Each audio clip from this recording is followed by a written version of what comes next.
Ladies and gentlemen, it's time for a history lesson. From the Paleolithic to Great Britain, we're going to take a wild ride through the ages and see how this small island nation has had a huge impact on the world. We'll be answering some big questions like, how did the Norman conquest affect England's development? What caused the 100 Years' War? And how did the English Revolution shape the country's future? We'll also be talking about some iconic figures like Queen Victoria and Margaret Thatcher, and examining their contributions to the country's growth and expansion. So buckle up, grab some popcorn, and get ready for a journey through a history of England in 30 minutes.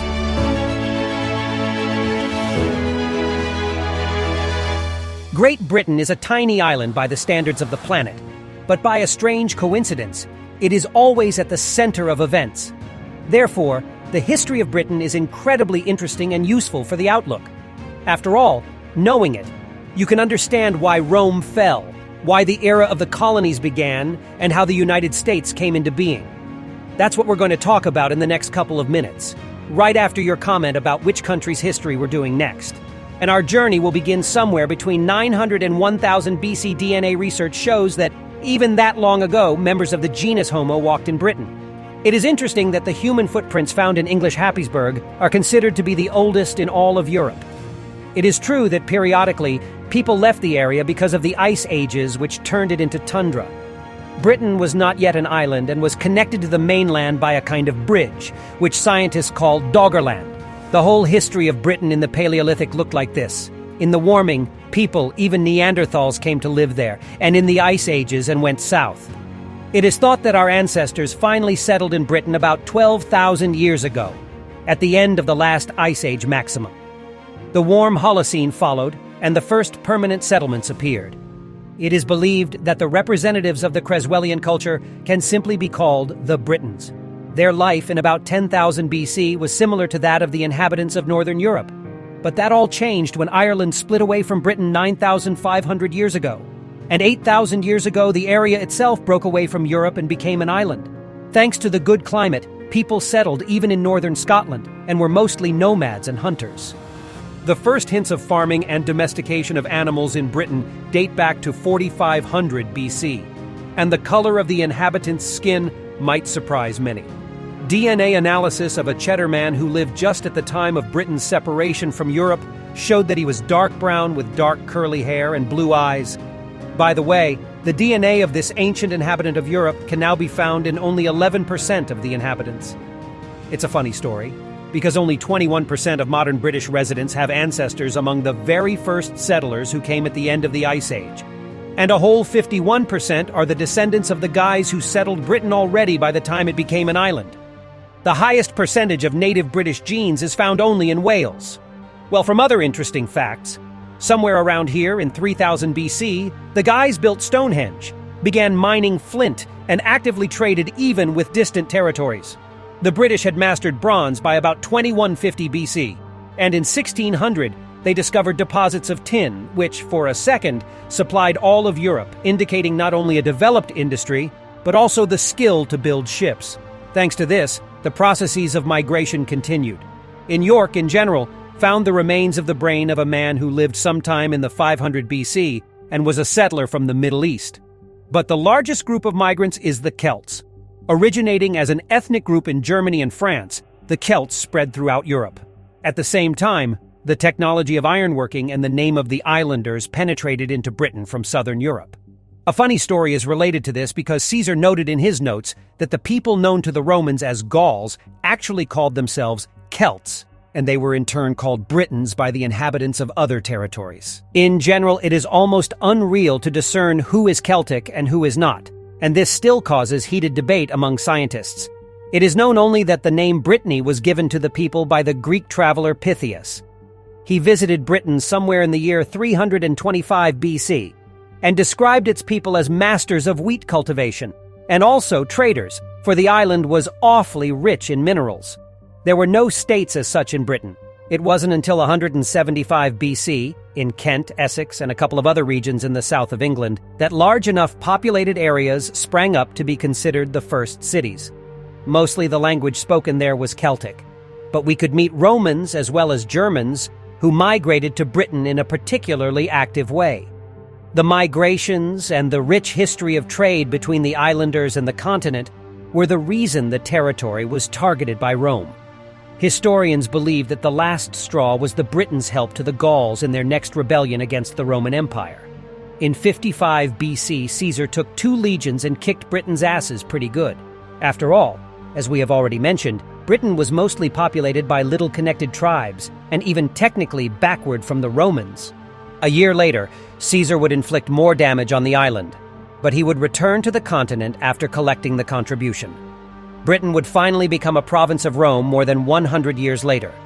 But since the time of Caesar, active trade and the actual dependence of the island on the empire of the continent begins, which, by the way, had no impact on the locals.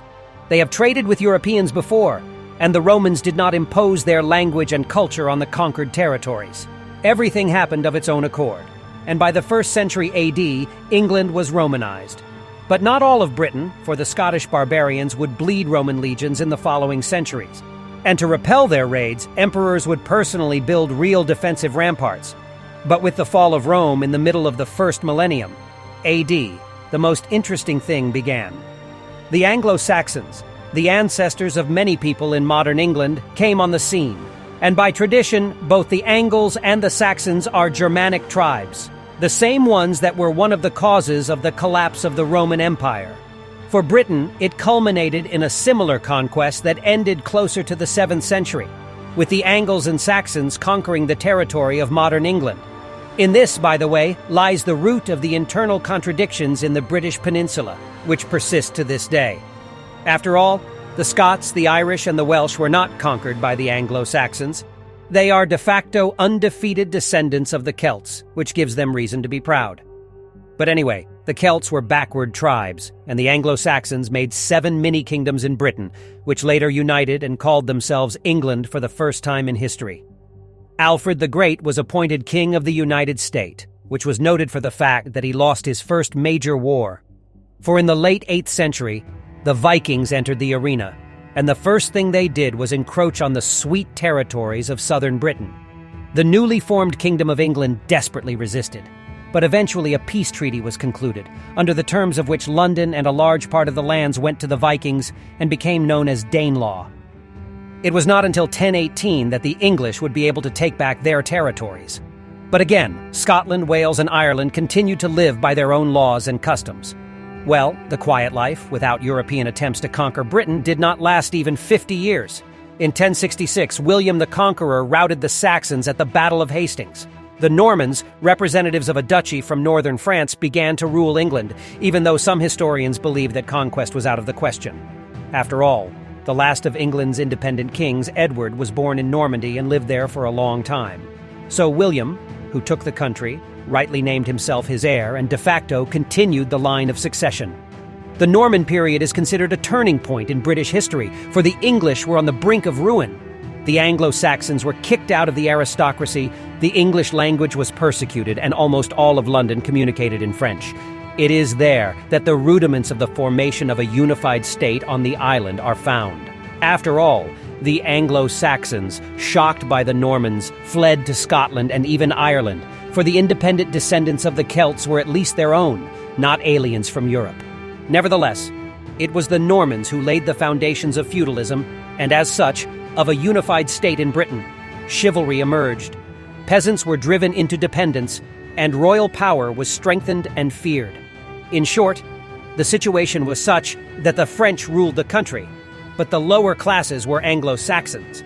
And even when the Normans were kicked out of England, the foundations of society, laid by them, remained until the late Middle Ages. There also remained the classic dislike of the English to the French, which, as you know, in the future would result in a dozen bloody wars. And even within the country, for the question of cultural affiliation will be very acute in subsequent centuries, causing dozens of devastating civil wars.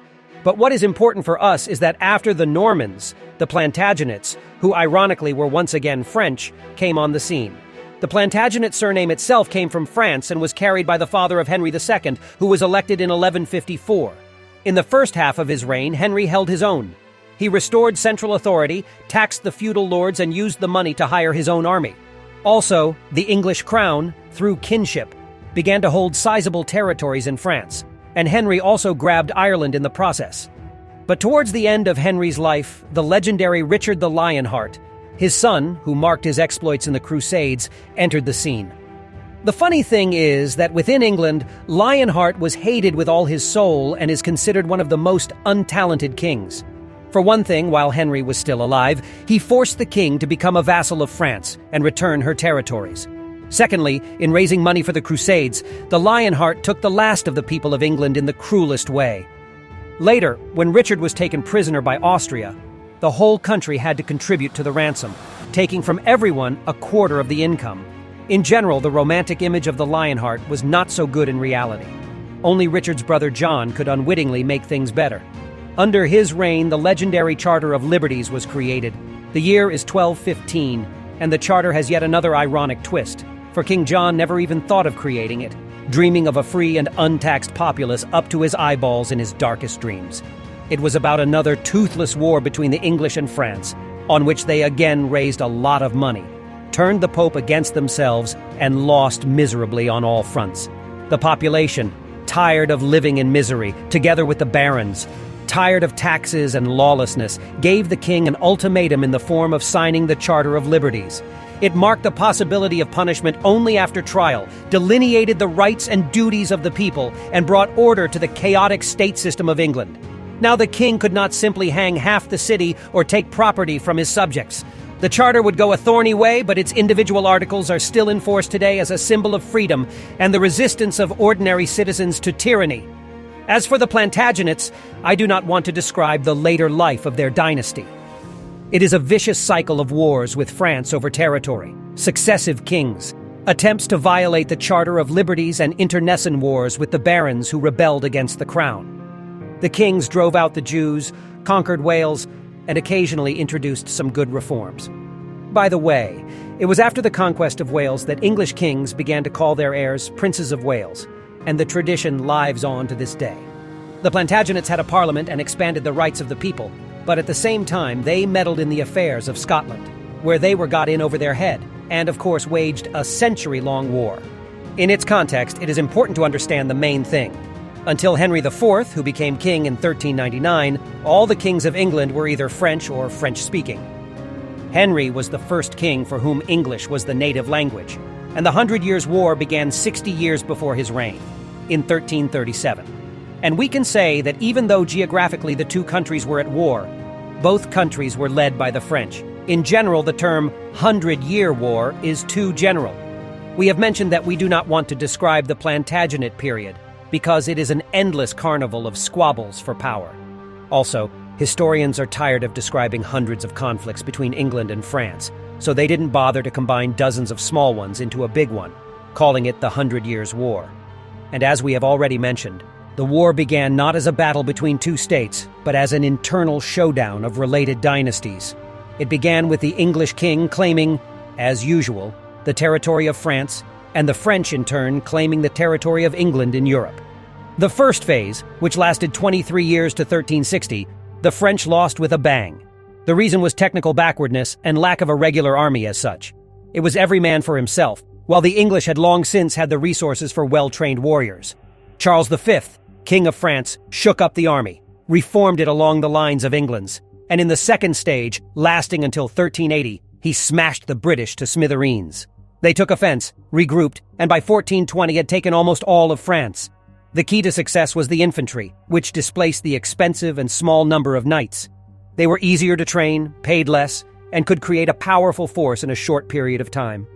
All in all, France made a humiliating peace, under which, on paper, the kings of England held the title of Kings of France until 1801. But only on paper, as in reality, the French people who rebelled one after another had the last word. One of the participants of events you know very well, Joan of Arc, under whose leadership many English invaders were killed. Even though Joan of Arc was executed, the work she had begun was a total success. In 1453, the British capitulated, losing all the territories in Europe except the tiny port of Calais, which, however, another 100 years later also went to France. Well, for us the important thing is that during the 100-Year War inside Britain, nothing has changed. The population overthrew the Plantagenet dynasty, choosing Lancasters. Those in turn were pissed off by the Yorkshires, starting the popular Wars of the Roses. From 1455 to 1485, it was a power struggle between two dynasties. Both were descendants of the Plantagenets, but Lancaster had a scarlet rose on its coat of arms, while York had a white one. The main reason for the citizenship was the surrender in a 100-year war and the consequences of a long conflict that devastated the treasury. As a result of the peace, the French territories fell away, and with them the extra money. In short, for the Yorkshiremans it was business, the nobility, and the merchants of the South. And for the Lancasters it was the backward North and the supporters of free feudalism. The War of the Two Roses is a topic for a separate video. But in short, it brought nothing but chaos to England. Every passerby called himself king. At one time, the Yorkshiremen seemed to have won, but began to rule by the Lancaster blueprints, and they were overthrown by their own allies. The Lancasters were not allowed to rule properly either, and all this was accompanied by plundering of the treasury, new taxes, constant plundering, public executions, and direct squeezing of territories. All in all, it was classic feudalism. At the end of the war, both dynasties exhausted their resources and their lives. As a result, Henry VII ascended the English throne. Being a member of Lancaster branch, he took it easy and declared the beginning of Tudor dynasty. It was from this date in 1485 we can say about the transformation of England into a full-fledged modern state. Henry ended the feudal strife by strengthening the central power of the crown. The people were served everything under a sauce of stability, which tired of endless wars. The English welcomed with joy. In parallel, Tudor acted cunningly, shifting the focus from the battered nobility to the bourgeoisie and merchant classes. Business was greatly indulged, and trade finally flourished. Henry financed an expedition to America and discovered Newfoundland, albeit periodically by brutal methods, but the guy still gave the people what he had promised: peace of mind and confidence about the future. The king's son, Henry VIII, continued the father's course. During his reign from 1509 to 1547, several events occurred at once. First, because of his divorce with Catherine of Aragon, the king was excommunicated from the Catholic Church. This is also an interesting story, directly related to the charming Anne Boleyn, whom Henry later married, and even later had her executed for treason. Well, for the country it resulted in the Reformation, because not wanting to put up with the power of the Pope, Henry proclaimed himself the head of the Church of England. His daughter from his marriage to the Lady of Aragon later tried to regain everything through repression, for which she earned the nickname Bloody Mary. But eventually the Church of England became independent, and Protestantism took shape in the country. Henry and Mary may not have done enviable things, but to their credit, they had little effect on the course of Henry VII. The navy, commerce, and peaceful life continued to develop. This culminated in the reign of Elizabeth I, daughter of the Henry VIII and Anne Boleyn. When she ascended the throne in 1558, she spent a full 45 years that will go down in history as England's golden age. Shakespeare, Bacon, and Marlowe marked a cultural boom. The creation of the East India Trading Company was a trading boom, and the victory over the invincible Spanish Armada was a military boom. Everything Elizabeth touched took off, and even England's traditional civil wars were avoided. After all, on the one hand, Elizabeth continued her father's course of reformation, and on the other, she allowed Catholics to pray. Also, unlike most monarchs, Elizabeth did not persecute the supporters of her late sister, the Bloody Mary, and from the earliest days, she behaved very wisely. The Women's series will tell us more about court affairs, but we will focus on the fact that under Elizabeth, the government allocated enormous funds to the purchase and construction of factories. The fleet, which no one needed, was modernized, and expeditions to the New World were sent one after the other. This included pirate expeditions for Francis Drake. John Hawkins and other corsairs were raping Spanish and other ships, seemingly independent, but in fact receiving orders and funding from the Queen. Under Elizabeth, not only did the Industrial Revolution begin, but the Welfare Revolution also began. Ordinary people finally stopped eating from wooden plates, fireplaces appeared in homes, and glass became commonplace.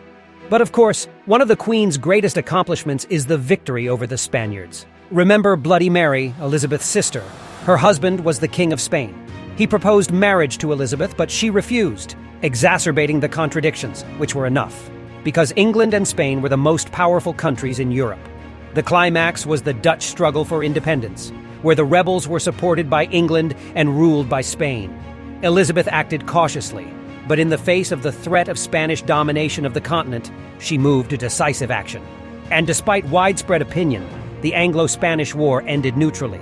Yes, the British had a victory over the invincible Spanish fleet, but in 1604, after Elizabeth's henchman, James I, signed quite equal peace, for the treasury is still not rubber, and the British fleet defeats also were enough. But the important point for us is that James I, who succeeded Elizabeth, began a new dynasty of Stuarts. Its distinctive feature was that James was King of Scotland and King of Ireland at the same time, bringing all three crowns together for the first time in history. Unfortunately, otherwise both James and his son Charles did not learn their history lessons. Parliament was dissolved, and the rulers naturally gathered power in their hands, once again beginning the process of disempowering the population, a process that seems to have been passed long ago. And at the same time, the contradiction between the Catholic and Protestant churches, to which Elizabeth paid great attention, her successors do not give a damn. The rift began here as well. The cherry on the cake was the king's attempt to subdue the relatively free bourgeoisie and merchants. As a result, a combination of factors caused a revolution that is more often called not a revolution, but a full-fledged civil war. On one side were Parliament and the supporters of the elimination of the church hierarchy under the leadership of Oliver Cromwell, who wanted freedoms, and on the other, of course, the king, who wanted absolute power over all spheres of life. As has always been the case in the history of England, the supporters of progressive ideas won. Cromwell created a new kind of army with pikemen, musketeers, and cavalry that twice humiliated Charles's troops. Eventually, the monarch was executed in 1648, and England was proclaimed a republic. The country was governed by a council of state, which first expanded the rights of the bourgeois class, forbade the church to interfere in politics, and even won a couple of successful wars, during which Jamaica, for example, was annexed. But there was another irony in the outcome of the English Revolution, for in defeating the monarchy, Oliver Cromwell himself became a dictator. He dissolved Parliament at will and accepted the post of Lord Protector, which differed from the king only in name. In general, the system lasted until Cromwell's death, and after another period of anarchy, Parliament and the bourgeoisie happily welcomed Charles II, the heir to the disgraced king. He entered London with a solemn ceremony, and the monarchy was restored on the condition that Charles would not abolish the freedoms of citizens and would not override the results of the revolution. Guess twice what the restored Stuart king did. Of course, he executed the former revolutionaries, repealed most of the laws, and began to gather power again. And his son James II, as in the good old days, dissolved Parliament, causing another revolution. As a result, the English welcomed with applause the new King William of Orange, who arrived from Holland. The wheel of samsara took a turn, Parliament regained its rights, the faithful received an act of religious tolerance, and the country breathed a sigh of relief. But it was William's daughter, Anne, who made the greatest achievement. It was not even about the War of the Spanish Succession, where the English snatched a bunch of colonies in North America and defeated France to become hegemon at sea. It's about the formation of Great Britain. In 1707, the Acts of Union was passed, finally uniting England and Scotland into one state. Well after Anne, who left no heirs, the Hanover dynasty began. In 1714, George I came to the throne, and for the next 100 years, Britain was ruled by ethnic Germans who did not always speak English. Moreover, every last one of them was called George. Only the numbers changed. And as in the good old days, under the leadership of Germans, things went well. In North America, the colonies were lost, but Australia, Africa, India, and other possessions only expanded. The Georgians consistently gave power to Parliament, expanding business freedoms. Britain, therefore, was one of the first to experience the Industrial Revolution. The British invented the steam engine, the cotton spinning machinery, switched to coal coke, and factories grew like mushrooms. It is important to realize that before the 18th century, England was an ordinary middle-class country. It was during the Hanoverian era that the British began to supply goods to the world and produced almost half of the world's industrial output. From 1740 to 1850, the population tripled. And another important change distinguishing Britain from the rest of the world was the emergence of huge cities and urbanization. And on the way, the Georgies annexed Ireland, pummeled Napoleon, and built the world's first railroad. A train went from Liverpool to Manchester in 1825, which, as you know, changed the planet. Roughly speaking, it is not fundamentally untrue to say that before the Industrial Revolution, England was a robust but still average state, with its ups and downs. But afterwards, the country became a hegemon, which was especially evident during the reign of the legendary Queen Victoria. She ascended the throne in 1837, by which time Britain was already a constitutional monarchy with a very limited power of kings. But despite the symbolism of power, Victoria pressed the government with authority and was noted in history as almost the most loved queen by the people. Under Victoria, the concept of the middle class emerged. Even poor people's homes began to have running water and sewers. London became the capital of the world thanks to the railway, theaters, and business centers. Of course, we cannot close our eyes to the fact that during the Victorian era, the English raped the entire planet. India, Egypt, and Cyprus were conquered, and resources from colonized regions went to the metropolis on an industrial scale. This is still a subject of debate among historians. Some believe that Victorian England owed its greatness only to the export of resources and the exploited populations of the colonies. But there are detractors who point out that Britain produced enough goods and that expansion was a consequence, not a cause of development. This is not important to us. What matters is that Victoria ruled for a long 63 years. Queen Elizabeth, by the way, padded that record, sending Victoria to second place. By the end of the latter's reign, the situation in Britain was not so good. On the one hand, the economy was still booming, but on the other hand, Egypt, South Africa, and other colonies were revolting one after the other. About the war with Afghanistan, you already know. And for the sweetest part, the big game was unfolding against the Russian Empire for the colonies in Asia. This is a story for a separate video, but in short, the situation is similar to the Cold War. And many even believe that the Russian Revolution is the final chord of the big game, for the British pulled it off. But in short, the crisis of the colonies was making itself felt, and Britain entered the 20th century on a horse, but a bit shabby. You probably know the history of World War I. England won again, and the country's Silver Age came to an end, with the granting of the vote to women, the establishment of maximum working hours, and the prohibition of child labor. Britain finally fell away after the world economic crisis of the 33 years. A quarter of Britons lost their jobs, industrial production collapsed, and all national conflicts escalated. And under George V, starting the Windsor dynasty, the British Commonwealth was formed. This happened in 1931 under the influence of anti-colonial movements.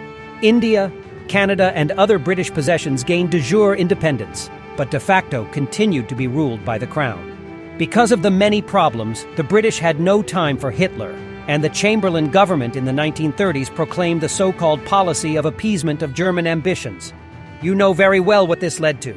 We won't dwell on World War II, nor will we dwell on the Cold War, because we will make a separate video about Britain's participation in these conflicts.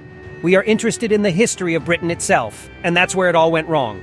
The colonies broke away, and a large part of them refused to join the British Commonwealth on any terms. India, Burma, the colonies in Oceania, Ireland, and Egypt left even earlier. And those countries that were counted in the empire had long pursued an independent policy. To make matters worse, Britain had no intention of losing its hegemonic role and continued to finance Korean wars and all U.S. whims. This led to a deep crisis, which Margaret Thatcher led the country out of. The Iron Lady became even closer to the United States, privatized the economy, reduced unemployment, and lowered lending rates. But Thatcher was also marked by constant battles with labor unions and unpopular taxes, which eventually led to her resignation.